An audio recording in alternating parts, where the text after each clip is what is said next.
여러분 반갑습니다. 기독교 윤리 시간 10강 의무들 간의 충돌이라는 비극적이고도 안타까운 주제를 살펴보려고 합니다. 여러분 잘 지내고 계십니까? 이제 벌써 10강이 되었습니다. 정말로 학기 말이 다가가고 있고요. 어 저는 이 영상을 좀 미리미리 찍고 있기 때문에 지금 급작스럽게 추워졌거든요. 그래서 제가 지금 목이 너무 아프고 약간 좀 감기기가 있는 것 같은데 여러분들도 조심하시고 이게 감기인지 뭔지 모르겠을 상황이 돼 버렸으니 조심해야 됩니다. 일단 여러분들이 지금까지 배운 내용들 하나하나 좀 곱씹으시고 복습을 하셨으면 좋을 것 같고요. 오늘 내용도 윤리학에서는 또 피치 못할 사정에 대한 윤리에 대한 문제거든요. 그걸 좀 살펴보려고 합니다. 그럼 이게 뭔지 좀 여러 가지 예를 좀 먼저 들어볼게요. 일단 이 예를 좀 봅시다. 이제 전쟁 상황이거든요. 아마 이게 이제 미군 같고 여기 미국 국기가 있으니까요. 성조기. 그리고 전반적으로 이제 이게 아프가니스탄 전쟁 느낌 들죠. 근데 이제 이 사진을 왜 보여드리냐면 이 사진이야말로 오늘 주제와 딱 어울리는 사진이거든요. 이 사람들은 다 군인들입니다. 군인이 해야 할 일은 뭐냐면 전쟁이 날 시에 적군을 죽여야 하죠. 군인이 적군을 만났을 때 죽이지 않으면 그것은 직무유기로서 즉결 처형을 당해도 문제가 없을 만큼 임무를 불이행한 것이죠. 그래서 죽여야 되는 거예요. 전쟁에 나가면. 뭐 아프가니스탄 그쪽에 가면 뭐 탈레반이라든지 IS라든지 이런 사람들 만나면 죽여야 되는 거 아닙니까? 근데 이 군인은 남을 죽여야 되는 임무를 갖고 이제 직임을 수행하고 있는 것인데 만약에 이 군인이 크리스찬이라고 생각해 보십시오. 크리스찬이라면 살인하지 말라라는 의무, 그 명령, 계명을 지켜야만 합니다. 그러니까 여기서 바로 뭐가 생기냐면 의무들 간의 충돌. 오늘 주제죠. 이게 생기는 거예요. 즉, 어, 크리스찬이라면 살인하면 안 되는데 그게 의무인데 하나님의 명령이고 계명이고 십계명이니까. 근데 군복을 입고 전쟁에 나가면 남을 죽이지 않으면 또 의무를 저버리는 거죠, 군인으로서. 그럼 그 딜레마 이거 어떻게 하겠냐는 얘기죠. 즉 이렇게 해도 되고 이렇게 해야만 하고 또 저렇게 해야만 하는 것들 두 가지가 부딪히면 이게 바로 의무들 간의 충돌이라는 얘기죠. 만약에 이 사람이 어 적군을 만났는데 저는 크리스찬이라 십계명을 살인하지 말라를 지켜야 되기 때문에 저 사람은 죽일 수 없습니다라고 하면 이 사람은 군법에 해서 군 재판에 회부되겠죠.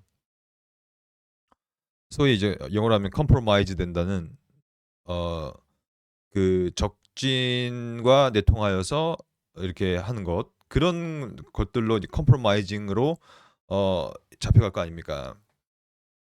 그리고 예를 들면 이 사람이 이제 군의관 같은데 군의관 같은 경우에는 이 아군이 이제 죽어가면 살리는 게 의무겠죠.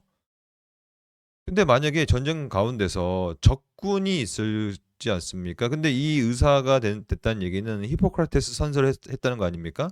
나는 아픈 사람들을 고칠 것이고 뭐 이런 거 있잖아요. 이런 선서. 그러면 적군도 사람인데 그 사람이 다쳐서 아픈데 의사로서 그 사람은 고치지 말고 아군만 고쳐야 되는가에 대한 의무 간의 충돌. 그리고 만약에 군의관이 크리스찬이고 독실한 크리스찬이며 이웃을 내 몸같이 사랑하라는 계명을 적극적으로 지키려는 사람이라면 사실 사마리아 여인도 이방인으로서 굉장히 천대받았지만 또 도와달라고 할 때 도와줘야 되는 것처럼 적군이 도와달라고 했을 때 이 크리스찬으로서의 군의관은 어떻게 해야 될 것이냐의 문제. 근데 적군을 도와주면 그것도 또 컴프로마이즈 된다고 해서 또 적과의 내통 이거 재판될 거 아닙니까? 그러니까 오늘 이 주제가요. 그러므로 굉장히 어려운 주제입니다. 의무들이 충돌될 경우에는 윤리적인 판단을 어떻게 할 것이냐의 문제이기 때문에 제가 한 예를 한 두세 가지 더 들 겁니다. 왜냐면 요 내용을 한번 숙지하시고 오늘 내용으로 들어가야 되기 때문에 그렇습니다. 첫 번째 이해. 버스 사고가 났습니다. 이 버스 사고인데 이 버스 사고를 제가 보여드린 이유는 이제 한때 유행했던 그리스도의 십자가에 대한 설교 예화 중에 버스 예화라는 게 있죠. 소위 들어보셨습니까? 아마 들어봤을 수 있을 거예요. 그거는 예수님의 어떠한 그러니까 예수님과 하나님 성부와 성자 사이에 원래 그것이 이제 구속 언약이라는 차원에서 이루어지는 것인데 구속 언약이라는 것은 영원 전에 성부 성자 성령께서 구속을 위하여 언약을 맺으셨다는 개념이죠. 팍툼 사루티스라고 하는 그 구속 언약에 근거하여 신적 아버지인 성부가 자기 아들을 죽음의 장소 속에서도 묵과하셨다. 그렇잖아요. 그래서 이 그리스도께서 어찌하여 나를 버리시나이까라고 했을 때 성부 하나님은 전혀 아무런 도움도 주지 않았잖아요. 그게 이제 왜냐하면 다 언약이었기 때문에. 그런데 여러분 이거 무슨 말인지 알겠죠? 모르실 것 수도 있을 것 같아서 이 양 말이 나온 거 또 복습 한번 해보시면 좋을 것 같은데요.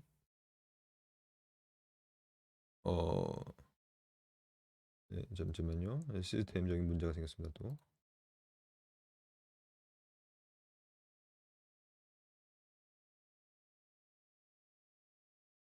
오케이, 됐네요. 그 여러분 그 언약이라는 것이 그게 삼중 언약이라는 게 있지 않습니까? 그래서 원래는 이게 이제 팍툼 사루티스라고는 구속 언약. 이런 것들은 두고두고 계속해서 반복적으로 들으셔야 인이 바뀌어서 즉 지식적, 인지적, 인식론적인 인이 바뀌어서 여러분들이 이제 나중에 상황이 되면 그걸 써먹게 될 수 있는 거거든요. 구속 언약에 근거한 언약이 우리가 알고 있는 행위 언약, 뭐 지금 행위 언약 뭐 필요 없다고 얘기하는데 잘못된 것입니다. 여러분 행위 언약은 존재론적인 언약이므로 하나님과 인간 사이에 늘 있는 것입니다. 그리고 행위 언약이 있다면 은혜 언약이 있죠. 그래서 이게 다 이제 언약인데 여기는 큰 언약, 행위, 은혜, 언약, 구속 언약의 틀인데 이 언약이라는 것이 뭐냐면 결국엔 관계성이거든요. 왜냐하면 언약의 당사자가 필요하고 언약과 언약을 맺는 사람들이 필요하기 때문에 관계성의 문제고 이 관계성은 결국에는 근본 토대가 구속 언약이라면 구속 언약이 뭐예요? 핵심이 바로 이 성부, 성자, 성령 간의 내부적인 언약 아닙니까? 내부적인 관계, 즉 내부적 삼위일체적 관계성이 바로 구속 언약을 말하는 것인데요. 그러니까 이러한 배경에 근거하여 이 버스 예화를 듣는 거예요, 사람들이. 어떤 식으로 듣냐면 버스 기사가 있다. 그 사람은 이제 아버지다.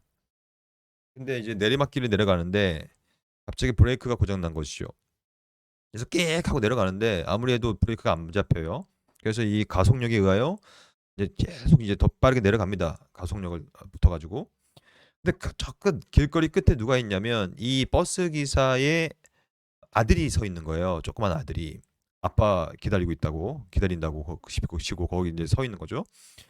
근데 아무리 빵빵해도 이 아이가 이제 너무 놀라가지고 버스가 막 강하게 내려오니까 놀라가지고 이제 거기서 그냥 얼음같이 서 있는 거예요. 아무리 빵빵해도.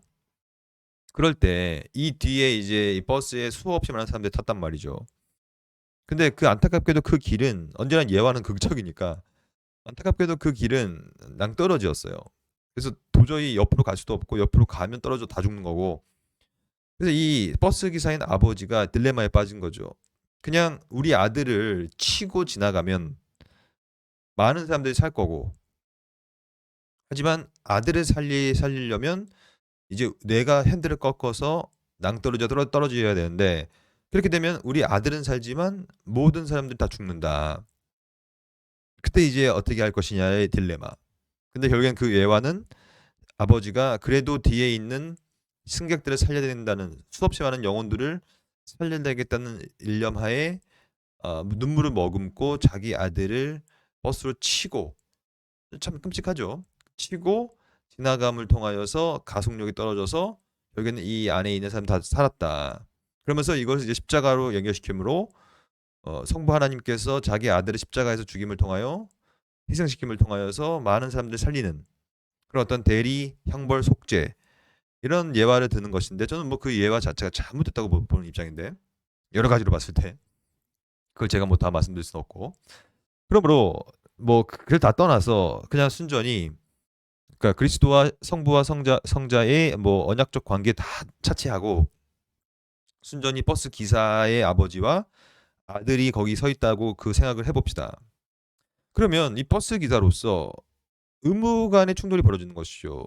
왜냐하면 기본적으로 아버지로서 아버지는 아들의 생명을 유지하고 보존할 의무가 있죠. 그게 아버지죠. 그러면 그 아버지로서의 의무와 동시에 버스 기사로서의 의무는 버스 기사의 의무가 뭡니까? 승객들을 안전하게 목적지까지 종착역까지 모시는 거 아닙니까? 그러면 이 아들과 아들의 그러니까 아버지로서의 의무와 버스 기사로서의 의무가 지금 부딪히고 있죠. 충돌하고 있죠. 그때 어떻게 할 것이냐? 그것이 아주 어려운 문제라는 얘기입니다. 왜냐면 이게 좀이라도 하나의 가치가 떨어지면 문제 없죠. 그러니까 뭐 둘 중에 어느 거 하나가 그래도 좀 가치가 떨어져서 우월적인 그러니까 좀 더 우월한 가치를 선택하면 딜레마가 아닌데 이런 내용들은 싹 다 딜레마 정말 윤리적인 딜레마 아닙니까? 특히 목숨과 관련되는 것들은 다 딜레마예요. 생명이 가장 중요하니까. 그러니까 생명과 생명, 남의 생명과 또 다른 생명이 부딪히게 될 경우에는 언제나 딜레마가 생기는 것입니다. 예를 하나 더 들어볼까요? 이 익사 사고 보십시다. 이것도 참 끔찍한 것인데 예를 들면 여러분들이라고 하면 좀 너무 또 심한 예화니까 이제 다른 제3자의 입장을 한번 생각해 봅시다. 어떤 사람이 있었어요? 근데 이제 아들과 딸과 저기 계곡 같은 데로 강 같은 데로 놀러 간 것이죠. 그러니까 뭐 여름마다 늘 들려오는 소식 이 기사 아닙니까? 아들 딸이 빠져가지고 아버지 어머니가 그것을 구하기 위해 뛰어들었다가 결국에는 둘 다 죽는 익사 엄청 많이 벌어지는 일 아닙니까? 근데 이것도 완전하게 딜레마거든요. 왜냐면 어떤 아버지가 있어요. 근데 그 아버지가 수영을 못합니다. 근데 자기 딸이 빠진 거예요. 그러면 순간적으로 그래도 뛰어들으면 어느 정도 구할 수 있다라고 생각을 해서 뛰어드는 거거든요. 근데 결국에는 둘 다 죽는 거죠. 왜냐면 이 물에 빠지면요. 그거 그 전문적인 이 교육을 받지 않고서는 사람을 물속에서 구한다는 거는요. 그 뭐죠? SSU인가요? 그 해남 구조대? 그 엄청 훈련을 강하게 받는 이유가 이 남을 물속에서 구한다는 거는요. 거의 초인적인 힘을 발휘해야 된다고 합니다. 왜냐하면 죽어가는 사람이 누가 뛰어들면요. 자기 살려고 그 사람을 막 이기면서 어떻게든 막 살려고 하는데 그 힘을 못 당한다는 거예요. 하도 막 살려고 발버둥 치니까. 그러니까 웬만큼 이 수영을 잘하고 어떠한 구조를 할 수 있는 스킬이 없으면 사실은 뛰어들면 안 되거든요. 어차피 다 죽는 거니까 둘 다. 근데 생각해 보십시오. 아버지로서 딸이 떨어져서 막 이렇게 왔다 갔다 하는데 아우성 치는데 가만히 있겠습니까 그거? 그럼 못해도 또 뛰어들겠죠 그거? 그러니까 이건 비극 아닙니까? 아버지가 봤을 때 아들을 구하는 것이 아버지의 의무요. 근데 또 그렇게 뛰어들면 죽을 확률이 너무 높기 때문에 남아있는 유가족을 향한 의무는 또 져버리는 거죠. 그렇게 되면 결국에는 한 여인을 그 과부로 만들어 버리는 것이요. 또 그 아빠 없는 자녀들 또 남아 있는 자녀가 있다면 그렇게 만들어 버리는 거기 때문에 이건 진짜 딜레마예요. 뛰어들어야 되나 뛰어들지 말아야 되나. 그렇다고 해서 나는 수영 못하니 뛰어들면 안 된다. 뛰어들지 않아서 아이만 죽어도 그거는 평생 트라우마 아닙니까? 그러니까 이거 여러분 쉽지 않아요. 이 인생이라는 게 쉽지 않고 윤리적인 판단이라는 것이 언제나 뭐 아주 뭐 깔끔한 상황 속에 우리가 살아가는 것이 아니므로 언제나 이렇게 딜레마 가운데서 윤리적인 선택지 앞에서 갈팡질팡할 수밖에 없는 것입니다. 그래서 오늘 주제를 던지면요. 여러 가지의 다양한 가능성 가운데 한 가지를 선택하는 것은 사실 그렇게 고통스러운 것이 아닙니다. 뭐가 고통스럽습니까? 여러 가지 옵션들이 있는데. 근데 오늘 우리가 볼 내용은 무엇을 선택할지 갈등의 상황에 직면하는 경우라면 차원이 다르죠. 즉 양자택일의 문제란 얘기예요. 양자택일의 문제일 경우에는 이건 진짜로 쉽지가 않거든요. 그래서 이러한 질문에 답하기 위하여 컬리시어 어프리시 커룸 or 꺼룸이라는 그 의무들 간의 충돌, 이게 정말로 이제 전문적 용어인데 이것이 이제 충돌되는 컬리시어 되는 주제를 다루려고 하는 거죠 오늘. 그러니까 이거는 뭐 간단한 게 아니에요. 이런 우리 예화를 들었지만 뭐 이런 어떤 군인들 사이에서의 관계성이라든지 뭐 이러한 예화라든지 또 생명과 관련된 이런 상황 속에서 어찌 우리가 감히 막 선택을 할 수 있겠습니까? 어떤 선택을 해도 비극으로 치달아갈 수 있는 여지가 너무나 크기 때문에. 그러면 이 의무들 간의 충돌을 또 제대로 우리가 기독교 윤리에서 다루려면 반드시 알아야 되는 큰 담론이 하나 있는데 그게 뭐냐면 박해입니다. 박해. 기독교 박해. 우리가 오늘 좀 박해를 생각해 봅시다. 이 영화 보셨습니까? 여러분들 이 영화는 꼭 보십시오. 이 사일런스라는 영화. 정말로 명작인데 사실 이 마틴 스콜세지 감독이 정말 명품 감독이죠. 그래서 참 좋은 영화를 많이 만들었는데 이 영화도 대박이에요. 저는 이 영화를 보고 한 진짜 일주일 내내 정신을 못 차렸어요. 너무 이게 결국에는 신정론에 대한 문제고 그러니까 이게 뭐냐면 이 두 명이 지금 이제 예수의 선교사란 말이에요. 그래서 우리가 알다시피 우리 한국으로 선교사들이 들어오기 전에 이미 중국으로 먼저 선교사들이 엄청 들어갔거든요. 전부 다 예수의 선교사들이 많이 들어갔죠. 포르투갈이나 스페인. 로만 캐톨릭인데 제수잇들, 예수의 선교사들. 그들이 들어가서 이 일본이나 특히 중국이나 일본 이쪽으로 많이 들어갔단 말이에요. 한국보다. 왜냐면 한국은 좀 더 내륙에 위치해 있고 중국과 일본은 좀 더 섬 쪽, 이 바깥쪽, 이 큰 바다 근처에 있으니까. 그래서 이들이 이제 복음을 전하러 가는데 이게 이제 일본에 들어가는 내용이거든요. 일본에 이제 이러한 선교사들이 들어가는데 너무나 너무나 잔인한 고통을 받고 고문을 받고 박해를 당해요. 그리고 그래도 이런 사람이 이제 복음을 받아들였던 일본 사람인데 이들한테도 대단 잔인하게 이제 일본에서 정부가 이렇게 고문하고 합니다. 근데 이게 사일런스라는 게 이제 침묵이라는 뜻이잖아요. 침묵. 신음하는 이들에게 하나님은 왜 침묵하시느냐의 문제인 거예요. 이게 이제 신종론 문제 아닙니까? 제가 얼마 전에 그 신대원 지금 현재 다니고 있는 원우 1학년 어떤 분을 만나서 상담을 했는데 그분이 이제 뭐라고 하냐면 교수님 저는 이 신대원을 계속 다녀야 될지 아니면 뭐 심지어 이제 신대 오기 전에도 내가 신학교 와야 되는지 안 와야 되는지에 대해서 너무 큰 고민을 했고 지금까지도 고민하고 있대요. 그 이유가 뭐냐면 신종론 때문에 그렇대요. 그러면 신종론 아시죠? 신종론 하나님은 선하시다, 거룩하시다, 옳다라는 개념인데 그러니까 이때 이 세상에 악이 이렇게 많고 안 좋은 일들이 너무나 벌어지고 과연 거룩하고 정당하시고 오르신 하나님이 계신다면 어찌 이런 일이 벌어질 수 있을 거에 대한 그 고민을 하는 것이 신종론의 문제거든요. 그래서 그분도 그 전사님도 그분 전사님이 아니고 아직 사역을 안 하신대요. 이제 원우인데 그분도 굉장히 여전히 그 신종론에 대한 문제에 고민하고 있는 거예요.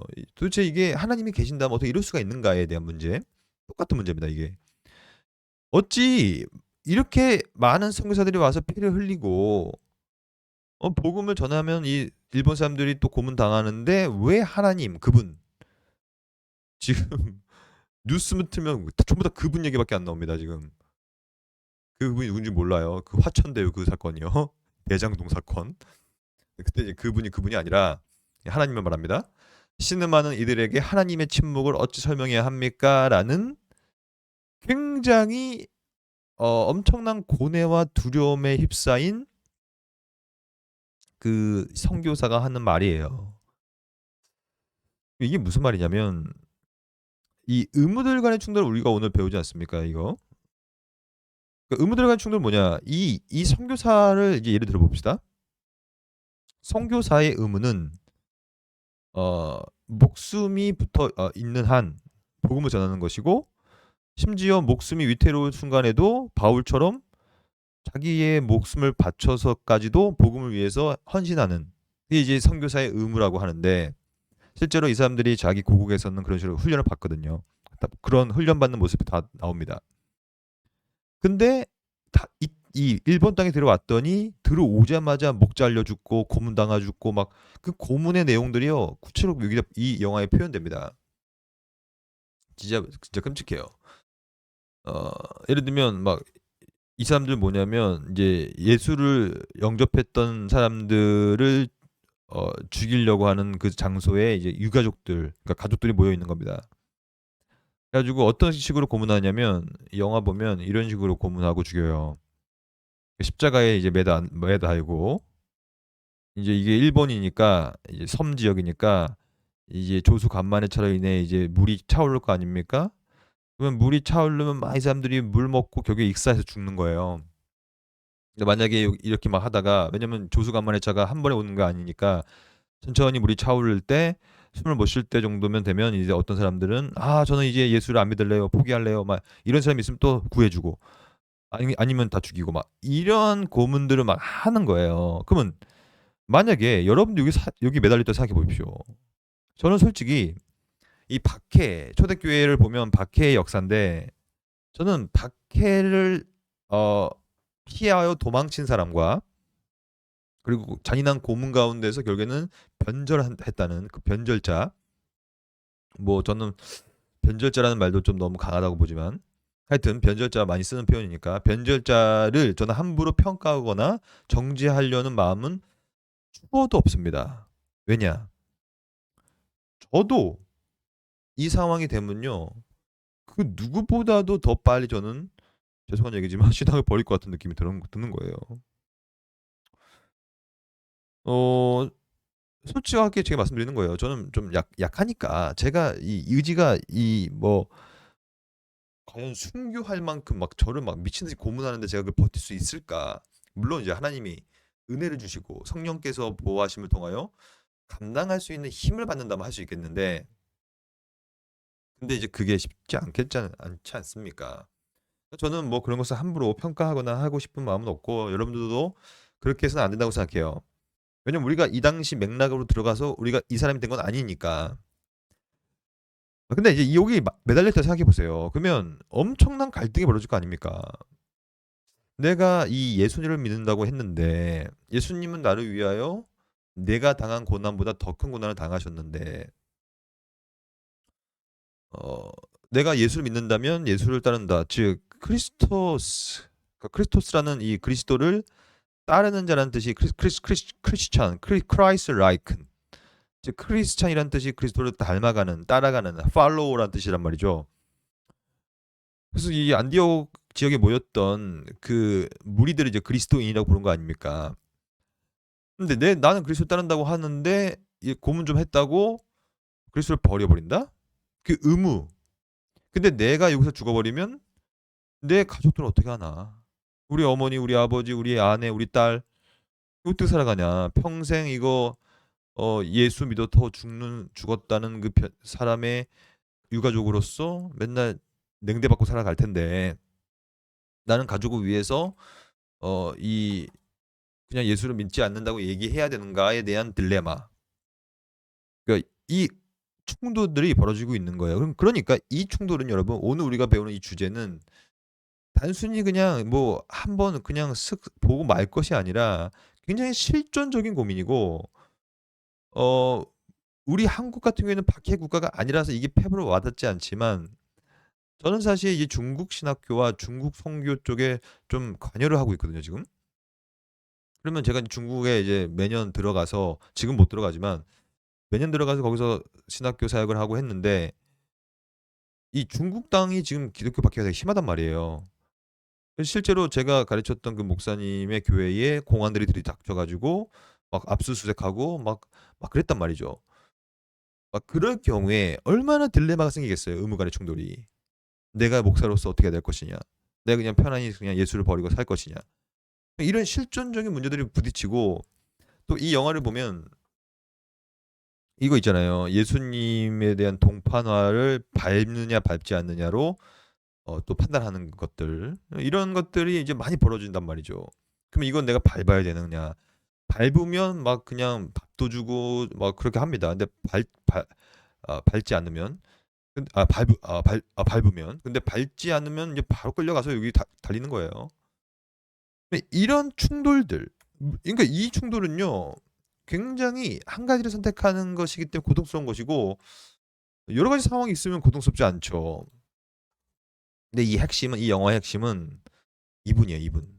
이 앤드류 가필드, 러드리게스라는 역을 맡은 분인데 이분이 선교사거든요. 근데 이분이 결국에는 이제 변절을 했는가 변절을 하지 않았는가가 이제 논쟁이긴 한데 결국에는 이제 이 사람이 이제 예수를 버리고 결국에는 잘 먹고 잘 살거든요. 일본에서 선교사를 버려버리고. 근데 이제 죽기 전에 뭐 이 사람이 이제 화형이 아니라 그 뭐라 해 그 화형이 아니라 뭐죠? 그 불로 태워서 시체를 소각하는 것. 아 화장. 예 화장. 예, 화장을 당하는데 딱 이 손에 십자가를 들고 화장이 되거든요. 그러니까 여전히 신앙을 가지고 있었는가 뭐 이런 굉장히 아주 그냥 이 다양한 미묘한 이 감정의 흐름들 이런 게 막 나타나는 영화란 말이에요.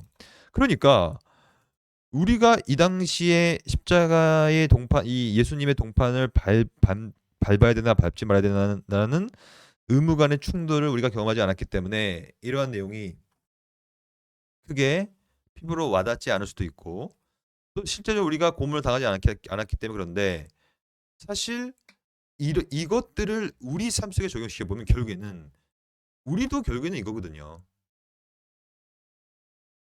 그러니까 우리가 뭐 심지어 우리가 뭐 박해를 당한다거나 뭐 사실 제 친구 중에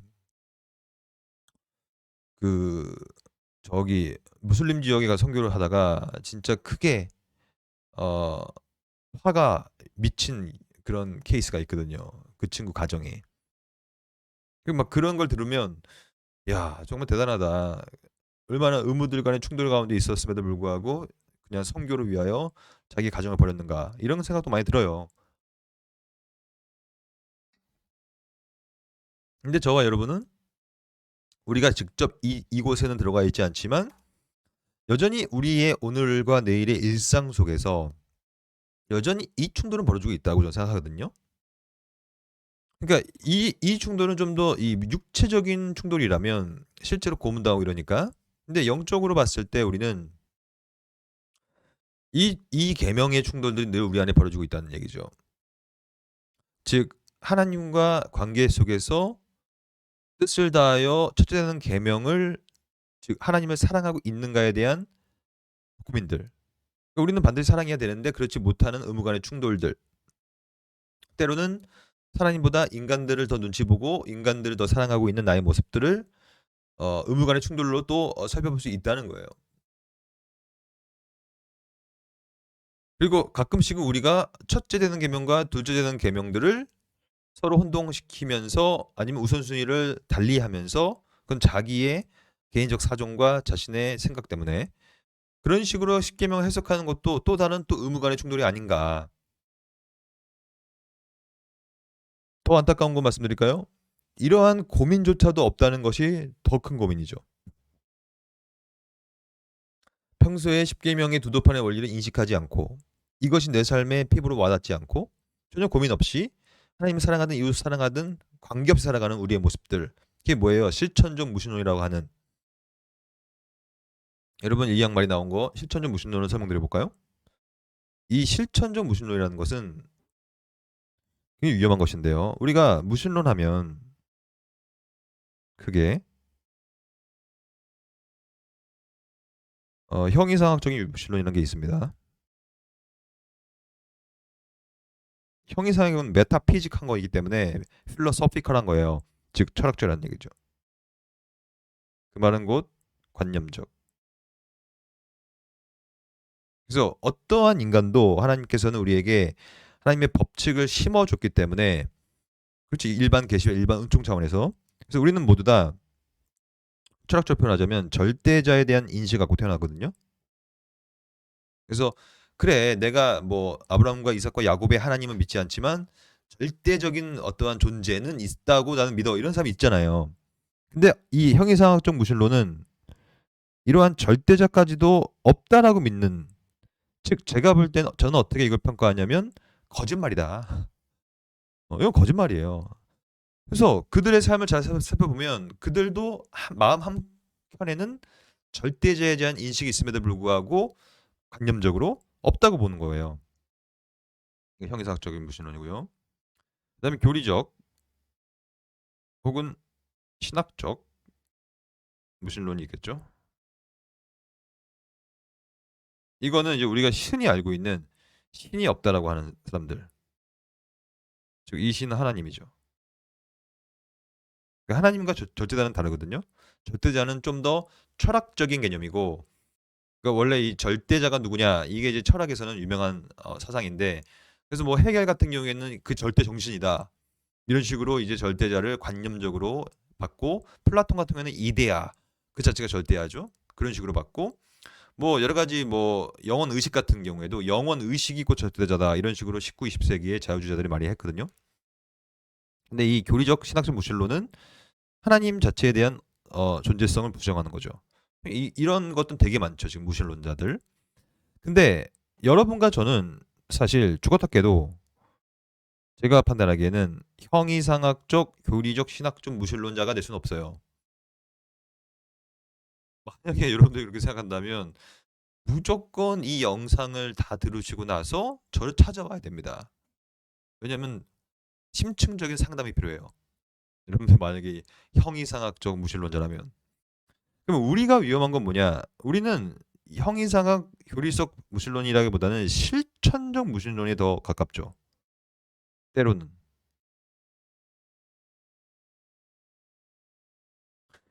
이 실천적 무신론이라는 게 뭐냐면 하나님의 존재는 믿어요.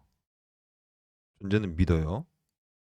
근데 마치 존재가 믿지만 존재하지 않는 것처럼 행동하는 거예요. 이것을 바로 실천적 무신론이라고 합니다. 쉽게 말하면 가장 이제 편하게 표현하자면 코람데오를 버리는 거죠. 그러니까 하나님이 계신다는 사실을 믿고, 그것이 곧 성경적 하나님의 사실까지도 믿지만 우리의 삶 깊숙한 곳에서는 하나님이 없는 것처럼 살아가는 거예요.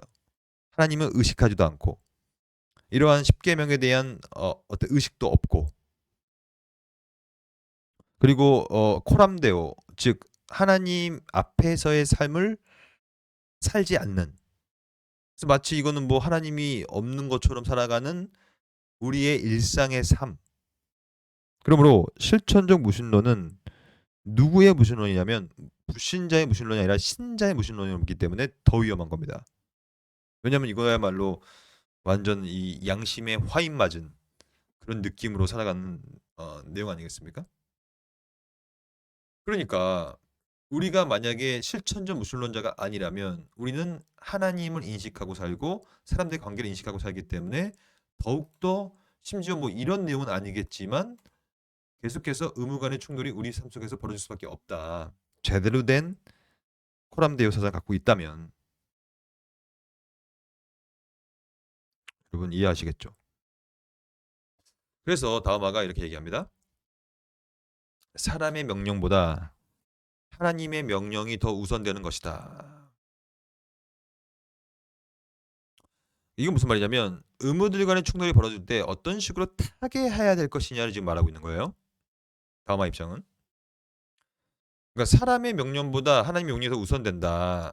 그러므로 의무 간의 충돌이 벌어질 때, 특히 하나님의 명령과 사람의 명령 사이에 충돌이 벌어질 때는 먼저 사람보다는 하나님께 순종해야 되는 것이 대원칙이다. 이게요, 상투적으로 보이는 대원칙인 것으로 보이지만 가장 필요한 원칙이죠. 왜냐하면 이것이 무너지면 다 무너지니까. 그래서 의무들 간의 갈등은 언제나 많은 경우에 하나님의 명령과 사람의 명령 사이에서 벌어진다는 얘기예요. 다음화 입장은.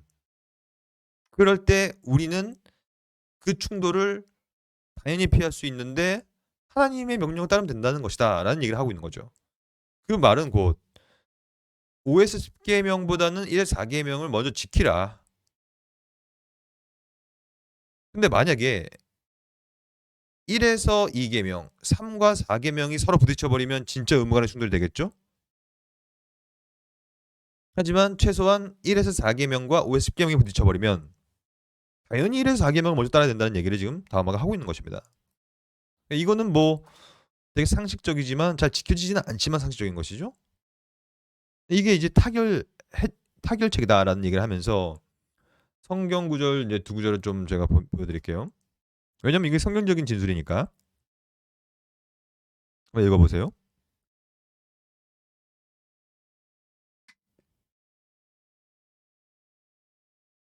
베드로와 요한이 대답하여 이르되 하나님 앞에서 너희의 말을 듣는 것이 하나님의 말씀을 듣는 것보다 옳은가 판단하라라는 얘기예요. 이게 오늘 우리 의무 간의 충돌을 타개하는 해결책 중의 핵심이죠.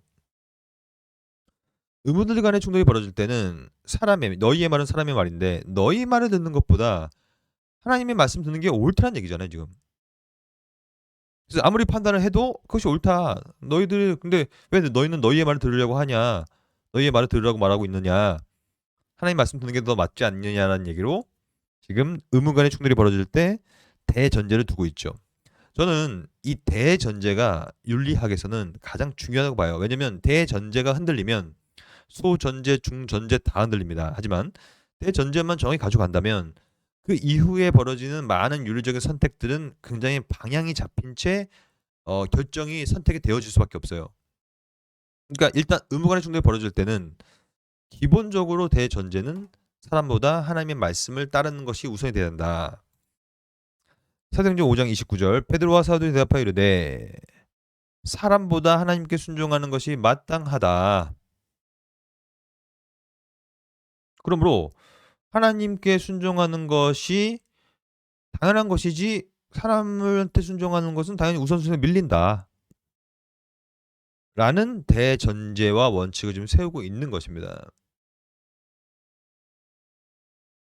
무슨 말인지 알겠죠? 이것을 어떻게 좀 이해하려고 하냐면 바로 이 절대적 계명이라는 표현이 있는데 이걸로 좀 이해해 보려고 합니다. 일단 절대적 계명이라는 건 뭐냐면 다른 계명에 상관없이 각각의 어떠한 구체적인 상황이 있더라도 절대적 계명을 무조건으로 따라가야 된다는 계명이다라고 얘기하는 거예요.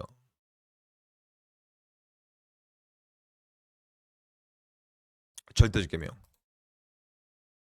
이런 10가지 계명도 쭉쭉 있는데 이 계명 가운데서도 절대적 계명이 있고 절대적 계명을 순종하는 것이 사람한테 순종하는 것보다도 우선이며 그것이 의무 간의 충돌을 해결할 수 있는 유일한 방책이며 동시에 너희의 말을 듣는 게 아니라 하나님 말씀을 듣는 것, 이 말씀이 절대적 계명이라는 도식화로 귀결될 수 있는 것이죠.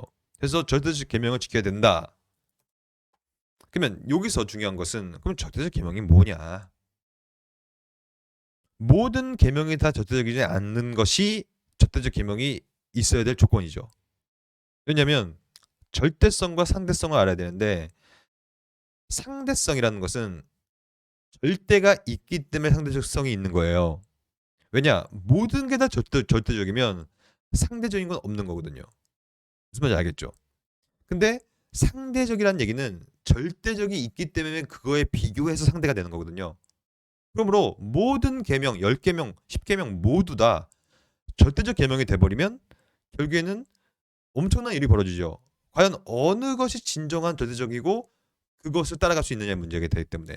그러므로 다음화는 이 지점에서 어느 계명은 절대적으로 얘기하고 있냐면 바로 첫 번째와 세 번째 계명이 바로 그 계명이다라는 얘기를 하고 있는 거예요. 그러니까 하나님 외에는 다른 신을 내게 두지 말라는 거죠. 그게 이제 절대적 계명이라는 얘기예요.